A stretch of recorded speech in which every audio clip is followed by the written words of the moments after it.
مضل له ومن يضلله فلا هادي له ونشهد أن لا إله إلا الله وحده لا شريك له ونشهد أن سيدنا ونبينا ومرشدنا ومولانا محمدا عبده ورسوله أما بعد فأعوذ بالله من الشيطان الرجيم بسم الله الرحمن الرحيم إن عدة الشهور عند الله 12 شهرا في كتاب الله يوم خلق السماوات والأرض منها 4 حرم.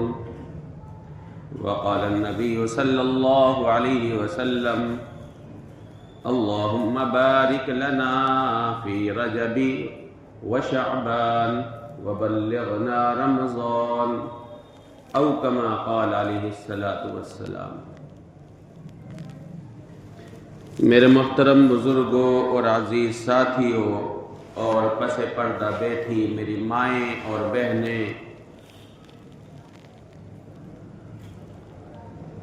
رجب کا مہینہ چل رہا ہے.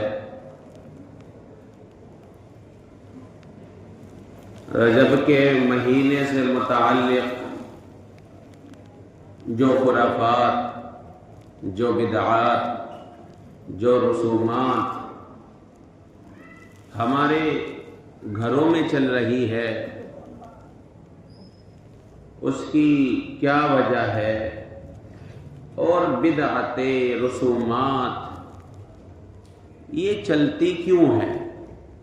باوجود ہم دیندار مرد ہونے کے، باوجود ہم دیندار عورتیں بننے کے، ہمارے گھروں میں دیندار عورتیں بھی ہیں، دیندار مرد حضرات بھی ہیں، لیکن پھر بھی رسومات، بدعات، اس سے ہم کیوں نہیں بچ پا رہے ہیں؟ اس کی کیا وجہ ہے؟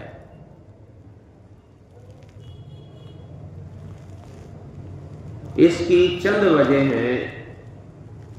کیونکہ اس وقت رجب کا مہینہ چل رہا ہے.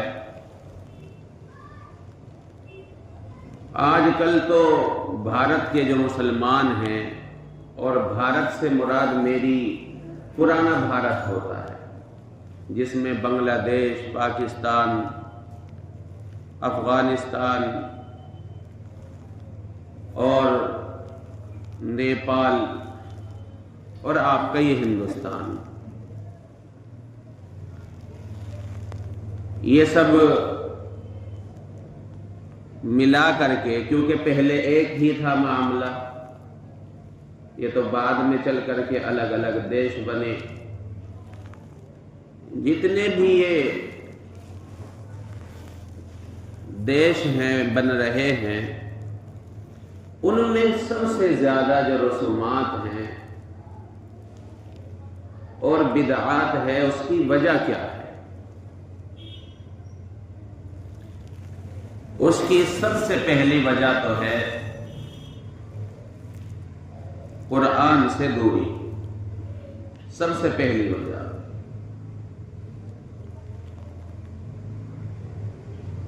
قرآن آج ہم نے اتنا دور کر دیا کہ گھروں میں تو اب پڑھا ہی نہیں جاتا. اب مسجدوں میں بھی بہت کم پڑھا جاتا ہے. کوئی آدمی،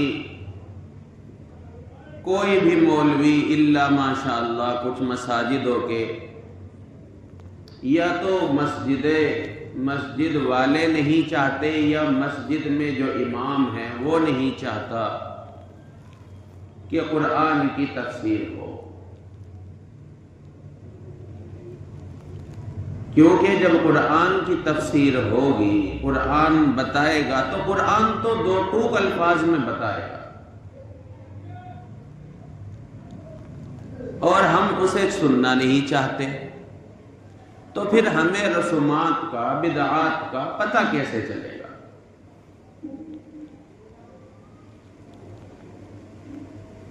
مثال کے طور پہ رجب میں کونڈے آنے والے ہیں. کونڈا کہاں سے آیا؟ کیا ہے کونڈے کی حقیقت؟ بس اندھے ہو کر کے پیچھے پیچھے چل رہے ہیں، اور جیسا کہہ دیا آنکھیں بند کر کے اسی کو مان لیا. اس کی بعد میں بات کروں گا، لیکن سب سے پہلے آپ یہ سمجھ لیں کہ مسلمان ہونے کے باوجود مسلمان عورتیں، مسلمان مرد بدعتیں کیوں کرتے ہیں؟ تو سب سے پہلی وجہ میں نے جو آپ کے سامنے بتائی ہے، اس کی ایک وجہ کیا ہے؟ قرآن سے دوری. اجی قرآن اگر ترجمے کے ساتھ پڑھیں گے تو گمراہ ہو جائیں گے. بہت سے یہ من گھڑت باتیں بناتے ہیں. قرآن آیا ہدی للناس، لوگوں کی ہدایت کے لیے تھا. یہ ہدی للعلماء نہیں تھا، یا مولویوں کے اور مفتیوں کے لیے نہیں ہے صرف، اور نہ یہ ہدی للمسلمین ہے کہ صرف مسلمانوں کے لیے ہے، بلکہ عام الفاظ ہے. یہ تو ہدی للناس ہے، لوگوں کی ہدایت کے لیے ہے. اب ایک ہی کتاب ہدایت کے لیے اور پھر انسان اس سے گمراہ ہو جائے، کچھ لگتا ہے لوجک آتی ہے ذہن میں کہ قرآن سے آدمی ترجمہ پڑھنے سے اگر سمجھ کے پڑھنے لگا تو جو ہے وہ گمراہ ہو جائے گا؟ تو ایک شور مچایا کہ قرآن کو سمجھ کے پڑھنے سے، قرآن کو ترجمہ پڑھنے سے لوگ جو ہے گمراہ ہو جاتے ہیں. تو قرآن سے دوری آج ہماری اتنی ہو گئی کہ قرآن کے الفاظ بھی سیکھنے کے لیے تیار نہیں ہیں. دیکھ لیں، سب سے پہلا گہوارہ، سب سے پہلا مدرسہ جو ہے بچے کا ماں ہوتی ہے. ماں کے پاس قرآن نہیں ہے تو وہ کیا سکھائے گی؟ پھر مکتب ہوتا ہے. مکتب میں آج دیکھ لیں کیا ہو رہا ہے. جتنے بھی پہلے اتنے مکاتب نہیں تھے، آج الحمدللہ ہر مسجدوں میں مکاتب ہے، لیکن بنیادی آدمی دور ہیں اس سے. جس کے پاس تھوڑا سا پیسہ ہے اس نے اپنے یہاں رینٹ پہ رکھ لیے ہیں پڑھانے والے کہ جی ہمارے بچے کو 1 گھنٹہ پڑھا دیا کرو، ہماری بچیوں کو 1 گھنٹہ پڑھا دیا کرو. اور جتنے لوگ پڑھانے والے ہیں اللہ ماشاءاللہ ایک آدھی عالم ہوتا ہوگا، اور کوئی بھی سوائے کچھ دعائیں رٹوانے کے، کچھ دعائیں رٹوا دی، کچھ حدیث یاد کروا دی، اور کچھ قرآن جو ہے الٹا سیدھا پڑھا دیا. اب کوئی ہمارا باغی یعنی ہماری طرح کا آدمی کوئی چلا جائے تو کہتے ہیں سناؤ مولوی صاحب کو کھانے کی دعا، سناؤ مولوی صاحب کو جو سونے کی دعا، اور وہ سنا دیتا ہے. بلکہ پڑھوا دو سونے کی دعا، پڑھوا دو، اس طرح کہتے ہیں. کھانے کی دعا پڑھوا دو مولوی صاحب کو، اور وہ پڑھ دیتا ہے. ماں سمجھ رہی ہے کہ بچہ دیندار بن گیا. اور جب اور طرح کا آدمی جاتا ہے تو اسی بچے کو کہا جاتا ہے کہ سنا دے جو ہے فلاں ایکٹر کے گانے، امیتابھ کا گانا سنا دے، ہمیش ریشمیا کا گانا سنا دے. وہ سنا دیتا ہے. اب ماں بھی خوش ہے کہ بچہ دیندار بھی ہے اور بچہ دوسرے فیلڈ میں بھی صحیح ہے. تو یہ کون بتائے گا؟ جب دونوں چیزیں ہمارے پاس مضبوط نہیں ہیں، نہ تو ماں کی گود مضبوط ہے نہ مکاتب مضبوط ہے، تو پھر بچے کے اندر سے وہ رسومات اور بدعات کب نکلے گی؟ کب ختم ہوں گی؟ جب اسے بنیادی چیز توحید کا پتہ نہیں ہوگا، توحید کے بارے میں بتایا نہیں گیا، ماں کو نہیں پتا تو وہ کیسے بتائے گی؟ پھر گھروں میں جو پڑھانے والے ہیں وہ اللہ ماشاءاللہ اتنے ان کی کپ کی پیالی جو ہے پوری ہوتی ہے، اتنے جو ہے وہ نکل لیتے ہیں، چائے میں کپ دیتے نہ جاتی کہ جی لو پیو، وہ پوری ہوتی ہے، اتنے وہ نکل لیتے ہیں، بنیادی عقائد سے کوئی سروکار نہیں۔ تو ہمارے بچے کے بچپن کے جو 13-14 سال ہے، وہ اس 13-14 سال میں بنیادی باتیں اس کے ذہن میں نہیں ڈالی جاتی، اور جو اس کی ماں کر رہی ہے یا جو معاشرے میں ہو رہا ہے اس کے بارے میں کچھ نہیں بتایا جاتا۔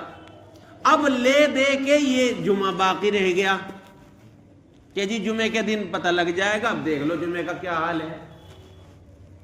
آپ سمجھ لو گے شروع سے باتیں، اب جو بعد میں آئیں گے انہیں میں کیسے سمجھاؤں؟ کیوں؟ اس لیے کہ انہیں پتا ہے کہ جی یہ تو جو ہے ویسی کہانی، کس سے کہانی سناتے ہیں۔ ہاں جب پتہ لگ جائے کہ کام کی بات ہوتی ہے تو پھر آ کے بیٹھتے ہیں، الحمدللہ کچھ چند آدمی ہیں آ کے بیٹھتے ہیں، اس لیے کہ انہیں پتا ہے کہ جی وہی جو ہے روزہ نماز کی بات ہوگی اور کس سے کہانی بتائی جائے گی، کیونکہ یہ ممبر بھی ایسے لوگوں کے قبضے میں آ چکا کہ وہ ایران توران کی باتیں بتاتے ہیں، اور جو کبھی کسی بزرگ کے اقوال بتا دے، کبھی کسی کی کہانی بتا دی، کبھی کسی کے قصے بتا دے، کبھی کسی کی کرامتیں بتا دی۔ اور جمعے کے دن کا حال یہ ہوتا تھا اللہ کے نبی صلی اللہ علیہ وسلم کا کہ آپ جمعے کے میں بیٹھ کر کے جمعے کے دن صرف اور صرف ادھر ادھر کی باتیں ہوتی ہی نہیں تھی، بنیادی باتیں ہوتی تھی، صرف بنیادی باتیں، انہی کے بارے میں چرچا ہوتی تھی۔ ورنہ آپ صلی اللہ علیہ وسلم جو ہے فجر میں بھی بیٹھتے تھے، فجر میں بیٹھ کر کے آپ جو ہے صحابہ سے پوچھا کرتے تھے تمہارے ساتھ کیا معاملہ پیش آیا، کس نے کیا خواب دیکھا، وہ سارا جو اس وقت ڈسکس ہوتا تھا۔ لیکن جمعے کے دن کوئی ادھر ادھر کی باتیں نہیں ہوتی تھی سوائے جو ہے بنیادی باتوں کے۔ اور آج ہمارے ممبر و محراب دیکھ لیں آپ کہ ادھر ادھر کی باتیں ہوتی ہیں۔ اب کنڈے آ رہے ہیں تو کنڈوں پہ بات چلے گی کہ اس کی یہ فضیلتیں ہیں، اس کی یہ فضیلتیں ہیں۔ تو سب سے پہلی بنیادی وجہ کیا ہے بدعت نہ ختم ہونے کی؟ قرآن سے دوری۔ بولو بھائی، قرآن سے دوری۔ قرآن نہ تو سمجھ کے پڑھنا چاہتے اور نہ سمجھ کے پڑھوانا چاہتے، سب سے پہلی وجہ ہے۔ اور پھر اگر پڑھواتے ہیں تو 16 صورتیں لا کے گھر میں رکھوا دیتے ہیں، 16 صورتیں بس یہ اسی میں لگی رہتی ہے عورت پوری زندگی۔ یا 10 بیویوں کی کہانی کی ایک کتاب آئے گی کہ جی 10 بیویوں کی کہانی ہے یہ، اسے پڑھو گھر میں، اور پھر اس کے بعد جو شیرینی بٹتی ہے، یہاں تک کہ وہ شیرینی جب بانٹی جاتی ہے تو کوئی عورت اگر لڑکا بچہ ہو تو اسے بھی نہیں دی جاتی کہ تمہارے ساتھ تم مرد ہے، چھپ کے بانٹی جاؤ۔ بھلا یہ نہیں عقل کے اندھیوں کو یہ نہیں پتا کہ جس نے کتاب دی ہوگی وہ بھی تو مرد ہوگا، جس سے لی ہوگی، یا جہاں چھپی ہوگی وہ بھی تو جو ہے مرد ہوگا۔ یہ بس من گھڑت باتیں ہیں۔ تو اس لیے میرے محترم بزرگوں دوستو، یہ بدعتیں جو ختم نہیں ہو رہی اس کی پہلی وجہ ہے کہ قرآن سے ہماری دوری ہے۔ دوسری وجہ میں نے بتایا کہ ماں ہے۔ آپ کتنی تقریر کروا لیں، میرے جیسا آدمی یہاں روزانہ تقریر کرتے رہے اور ماں کی گود صحیح نہ بنی تو ساری تقریر بیکار ہے۔ اگر ماں کے اندر رسومات ہے، ماں کے اندر بدعات ہیں تو وہ بچہ قبول نہیں کرنے کا۔ پھر چلو ماں نے بھی اسے چھوڑ دیا، ہمارے مکاتب ہیں، مکاتب میں وہ بنیادی باتیں نہیں بتائی جاتی۔ پہلے میں بتایا تھا ایک دفعہ کہ تعلیم الاسلام ہوتا تھا، اب تو ہوتا تھا، اب بس ہوتا ہی رہ گیا وہ، اب تعلیم الاسلام کوئی نہیں پڑھاتا الا ماشاء اللہ۔ اور جو اس تعلیم الاسلام کے پڑھے ہوئے ہیں آج بھی ان سے پوچھ لو کہ سورہ کے الفاظ ہی اس میں ہی جو ہے توحید ساری چھپی ہوئی ہے۔ تو توحید آئے گی کب؟ جب ہمارے سمجھانے والا صحیح ہوگا۔ اور تیسری وجہ یہ ہے کہ آج ہم ایسے کلچر میں رہ رہے ہیں جو ہمارے برادران وطن ہیں وہ رسومات کرتے ہیں، اور ہم جو کنورٹ ہوئے مسلمان ہوئے، ہماری 3-4 پیڑھی سے پہلے جو کنورٹ ہوئی وہ مسلمان تو ہو گئی، لیکن ان کا جو کلچر تھا اسے ختم نہیں کر سکے آج تک۔ یہ کیسے ختم ہوگا؟ بھائی جو غیر مسلم ہیں وہ جو ہے بتوں کی پوجا کرتے ہیں، انہیں معبود مانتے ہیں۔ اب مسلمانوں نے سوچا کچھ ایسا ہمارے یہاں بھی ہو۔ اب دیکھ لو جا کر کے کہ جتنے بھی بزرگان دین کی آپ کو قبریں ملے گی، چاہے وہ کسی بھی مسلک سے تعلق رکھتا ہو، وہاں عورتوں کا جمگھٹا ملے گا، طواف ہوتا ملے گا وہاں۔ ہم کہنے لگے کہ ہم تو دیوبندی ہیں، ہمارے یہاں نہیں ہوتا، جا کے دیکھ لو، وہاں بھی شروع ہونے لگ گیا، خوب ہو رہا ہے، پکنکیں منائی جا رہی ہے بزرگوں کے مزار کے یا بزرگوں کے قبر کے نام پہ۔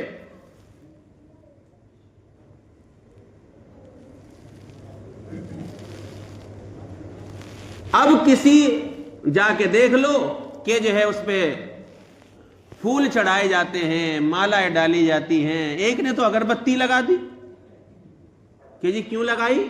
خوشبو جاوے گی۔ ایک کام کرو آپ جو ہیں، ایک وہ بنا دو اور پنکھا لگا دیا، ایک چادر اوڑھنے کے بعد پنکھے کی ہوا نہیں آتی تو پنکھا کیوں لگایا بھائی؟ تو مسلمانوں نے سوچا، کیونکہ کلچر سے متعارف ہیں، پہلے سے ہی کنورٹ ہوئے ہوئے ہیں، تو اس لیے دماغ سے جا نہیں رہی بات، کیا کریں ایسا؟ تو بزرگان دین کی قبروں کا طواف کرنا شروع کر دیا۔ فلاں جگہ جائیں گے جی، فلاں جگہ جائیں گے جی۔ اب مجھے بتاؤ، کیا قیامت میں اس کی پوچھ تاچھ ہوگی؟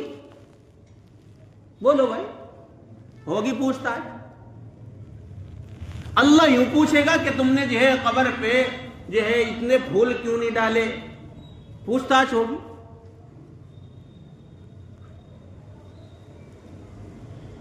تو جس چیز کی کسٹم والوں کو دیکھ لیں آپ، جو ہائی وے پہ اس پہ ہوائی جہاز سے جب جانا ہوا تو وہاں کسٹم آفیسر ہوتا ہے، تو پوچھ تاچھ وہ کس چیز کی کرتا ہے؟ جو چیز لاتے ہیں اسی کی تو کرتا ہے، یا جو چیز لاتے ہیں اس کی کرتا ہے؟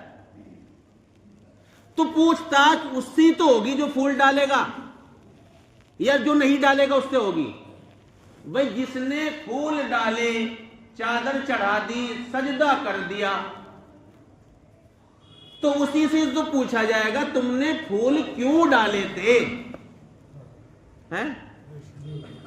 بھائی ہمارے نبی نے تو ایسا نہیں کیا، صحابہ نے ایسا نہیں کیا، تابعین طب تابعین سے ثابت نہیں ہے، ہمارے چاروں خلیفہ، چاروں اماموں، امام اعظم ابو حنیفہ ہو، امام شافعی ہو، امام مالک ہو، امام احمد ابن حنبل رحمت اللہ علیہم ہو، ان سے کوئی ثابت نہیں ہے۔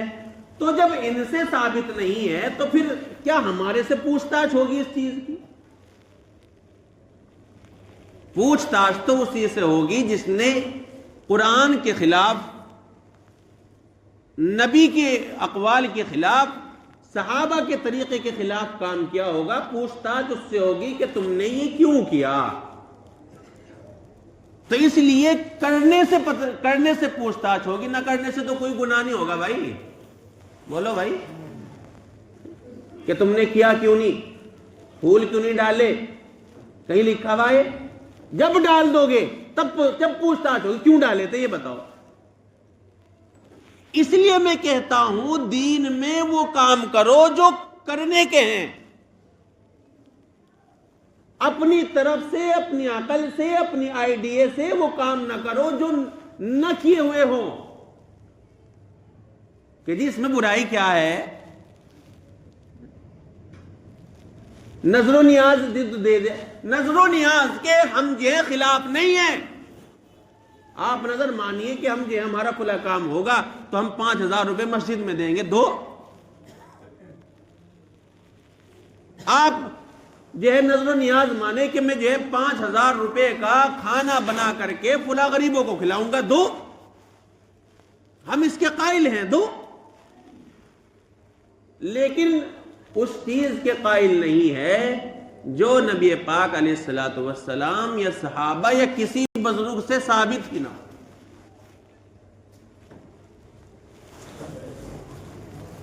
تو اس لیے میرے محترم بزرگوں دوستو، بدعات، اچھا بدعات کہتے کسے ہیں؟ ایک ہوتی ہے سنت، ایک ہوتی ہے بدعت. سنت آپ کو ہر جگہ ملے گی، جو یہاں ہے وہی آپ کو جو ہے امریکہ میں ملے گی، وہی آپ کو جاپان میں ملے گی، وہی آپ کو جہاں بھی آپ دنیا میں چلے جائیں. جو سنت ہے وہ بالکل کوئی کبھی دیکھا آپ نے کہ جو ہے باہر سے سوڈان سے یا ادھر ادھر سے جو جماعت آ جاتی ہے انہوں نے صبح فجر کی نماز جو ہے 2 کے بجائے 4 پڑھ دی ہو؟ پڑھی بھائی؟ کسی نے دیکھ لیا ہو جیسا ہم نے دیکھا ہو؟ پڑھی تو نہیں. سنت کا سب سے بہترین جانچنے کی اور بدعت کو جانچنے کی یہی ہے کہ جو آپ کو یہاں ملے گا وہی آپ کو ہر جگہ ملے گا.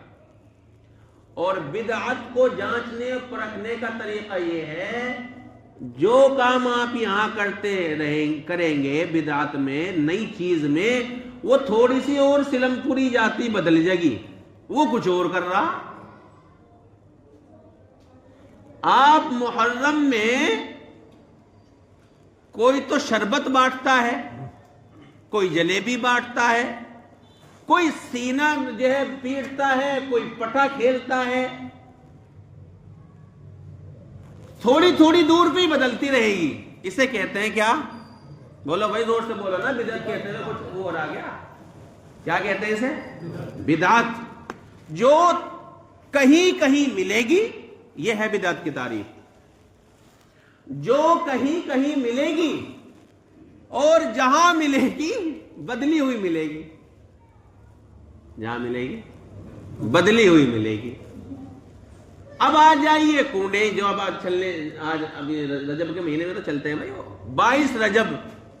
22 رجب کو کنڈے بنائے جاتے ہیں اور سنیوں کو معاملہ کیا تھا اور لگا دیا کہاں پہ؟ سنی کسے کیا بھائی؟